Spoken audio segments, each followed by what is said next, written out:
కాంగ్రెస్ పార్టీకే మా మద్దతు, అందుకే అభ్యర్థిని నిలబెట్టలేదు. ఈ ఎన్నికతో ప్రభుత్వం ఏం మారదు, నవీన్ యాదవ్కు ఓటేయాలని విజ్ఞప్తి. ఎంఐఎం ఎంపీ అసదుద్దీన్ ఓవైసీ మాట్లాడిండు. తెలుసు కాంగ్రెస్ పార్టీకే మీ మద్దతు. ఈడనేమో కాంగ్రెస్ పార్టీకి మద్దతు. ఒక్కొక్క బయట ఉంటుంది, ఒక్క నిమిషం మీకు వినిపిస్తా. ఇదే ఎంఐఎం మీద వీళ్ళ డబల్ డ్రామాలు డబల్ కథలు చూడండి ఎట్లా ఉంటుంది. ఇదే ఎంఐఎం మీద ప్రియాంక గాంధీ మాట్లాడుతుందయ్యా. ఇదే ఎంఐఎం మీద ప్రియాంక గాంధీ బీహార్లో మాట్లాడుతుంది. ఈయనేమో కాంగ్రెస్ పార్టీకి దోస్తు, ఇలా కాంగ్రెస్ పార్టీకి మద్దతు. ఈ అక్బరుద్దీన్ ఓవైసీ గారు ఇక్కడ ఏమని చెప్తా ఉన్నాడు ఆయన, కాంగ్రెస్ పార్టీకే మా మద్దతు అన్నాడు, అందుకే అభ్యర్థి నిలబెట్టలేదు అన్నాడు. అలాగే ఈ ఎన్నికతో ప్రభుత్వం ఏం మారదు, నవీన్ యాదవ్కు ఓటు వేయాలని చెప్పి విజ్ఞప్తి చేసిండు. ఎవరైనా అసదుద్దీన్ ఓవైసీ విజ్ఞప్తి చేసిండు. రేవంత్ రెడ్డికి ఓటేయండి, కాంగ్రెస్ పార్టీకి ఓటేయండి అని చెప్పిండు. ఎవరు? అసదుద్దీన్ ఓవైసీ. కానీ ఇదే కాంగ్రెస్ పార్టీ ఇగో असदुद्दीन ओवैसी जी सीधा सीधा भाजपा के साथ काम कर रहे हैं। असदुद्दीन ओवैसी जी सीधा सीधा भाजपा के साथ काम कर रहे हैं।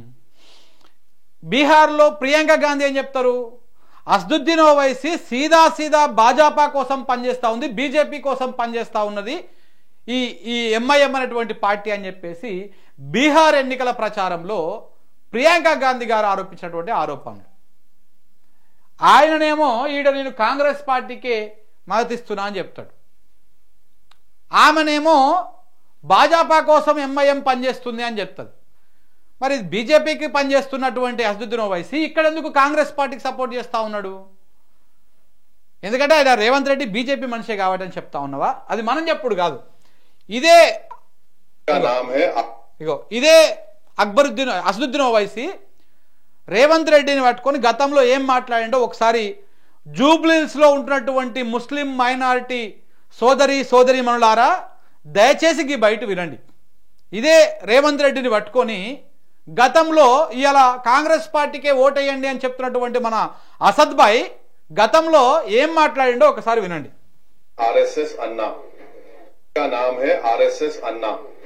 ये आरएसएस से अपनी जिंदगी शुरू किए और इसी में उसकी जिंदगी सियासी जिंदगी का उनका खत्म करेंगे। उन्होंने आरएसएस को छोड़ने वाले नहीं हैं। आज कांग्रेस का जो हैदराबाद में हेडक्वार्टर है गांधी भवन, उसको मोहन भागवत कंट्रोल कर रहे हैं। ఇదే అసదుద్దీన్ ఓవైసీ గారు రేవంత్ రెడ్డిని పట్టుకొని ఆర్ఎస్ఎస్ అన్నా అన్నాడు. అదే కాంగ్రెస్ పార్టీ గాంధీ భవన్ ఆఫీస్ను పట్టుకొని గాంధీ భవన్ కాంగ్రెస్ పార్టీ ఆఫీస్ను, అది ఆర్ఎస్ఎస్ బిల్డింగు, దాన్ని కంట్రోల్ చేసేది మోహన్ భాగవత్ కంట్రోల్ చేస్తున్నాడు అని చెప్పేసి ఇదే అసదుద్దీన్ ఓవైసీ మాట్లాడిండు. మళ్ళీ ఇదే అసదుద్దీన్ ఓవైసీ ఇవాళ కాంగ్రెస్ పార్టీకి ఓటేయండి జూబ్లీహిల్స్లో, నేను ఏం చెప్పినా కానీ ముస్లింలు గొర్రెల లెక్క అదే వినాలే, ముస్లింలకు తెలివి ఉండొద్దు, మైనార్టీలకు తెలివి ఉండొద్దు, నేనే మోతవారిని, నేనేం చెప్తే అది మాత్రమే వినాలని చెప్పేసి నేను మాట్లాడుతూ ఉన్నాడు. మిత్రులారా దయచేసి మీ ఓట్లు చాలా కీలకం. జూబ్లీహిల్స్లో ఉన్నటువంటి ముస్లిం మైనార్టీల ఓట్లు చాలా కీలకం. ఈయన చెప్పినటువంటి మాటని గతంలో చెప్పింది నమ్ముతారా, ఇప్పుడు చెప్పింది నమ్ముతారా? గతంలో ఇదే మనిషి ఆర్ఎస్ఎస్ అన్నా, ఆయన రేవంత్ అన్నా కాదు ఆర్ఎస్ఎస్ అన్నా అని చెప్పేసి ఈయన మాట్లాడతాడు. అది గాంధీ భవన్ కాదు, అది ఆర్ఎస్ఎస్ భవను, దాన్ని మోహన్ భాగవత్ కంట్రోల్ చేస్తున్నాడు అని చెప్పేసి మాట్లాడతాడు. ఇదే అసదుద్దీన్ ఓవైసీ ఇవాళ తన స్వార్థం కోసం, తన స్వార్థ రాజకీయం కోసం ఇవాళ కాంగ్రెస్ పార్టీకి ఓటేయండి, కాంగ్రెస్ పార్టీకే మద్దతు అంటాడు. ఇదే అసదుద్దీన్ ఓవైసీని ప్రియాంక గాంధీ ఈయన ఆర్ఎస్ఎస్, ఈయన బీజేపీ కోసం పనిచేస్తున్నాడు అని చెప్పేసి ప్రియాంక గాంధీ చెప్తుంది. ఏందండి ఈ ట్రయాంగిల్ లవ్? అసలు అసదుద్దీన్ ఎవరి కోసం పనిచేస్తున్నాడు, దేనికోసం పనిచేస్తున్నాడు ఇప్పుడు చెప్తా. నేను ఇంతకుముందు కూడా చాలాసార్లు చెప్పినా, మళ్ళీ చెప్తా. ఈయన రేవంత్ రెడ్డి, ఈయన కిషన్ రెడ్డి, ఈయన అసదుద్దీన్ ఓవైసీ, ఈయన ఓవైసీ, వీళ్ళిద్దరి మధ్య దోస్తులు వాస్తవానికి ఏ పార్టీలో ఉన్నా కానీ.